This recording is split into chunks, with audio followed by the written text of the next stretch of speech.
Pemberlakuan pembatasan kegiatan masyarakat atau PPKM di Jawa dan Bali berlaku mulai Senin 11 Januari 2021. PPKM membatasi sejumlah kegiatan dari bekerja, beribadah, bersekolah hingga wisata. Dari pantauan tim liputan, tampak pasar swalayan di beberapa ruas kota Denpasar mematuhi surat edaran dengan membatasi jam operasional hingga sebelum pukul 19 WITA.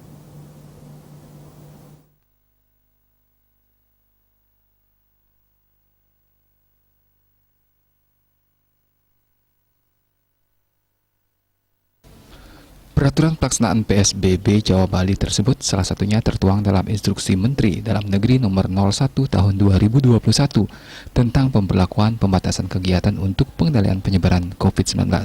Selain sejumlah aturan pembatasan kegiatan PPKM Jawa Bali, pemerintah daerah juga diimbau untuk mengintensifkan kembali protokol kesehatan, yakni penggunaan masker dengan baik dan benar, mencuci tangan dengan sabun di air mengalir, atau menggunakan hand sanitizer, menjaga jarak, dan menghindari kerumunan yang berpotensi menimbulkan penularan COVID-19.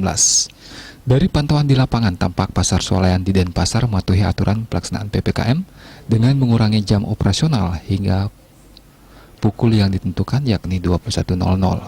Tampak para petugas keamanan yang bertugas memberitahu terkait pembatasan operasional pasar swalayan kepada para pengunjung yang berkunjung.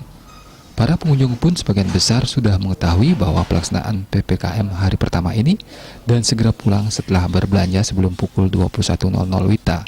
Tampak juga personel dari TNI Polri dan Dishub yang turut mengamankan lalu lintas di ruas jalan sekitar pasar swalayan. Agus Sudiatmiko, Bali TV.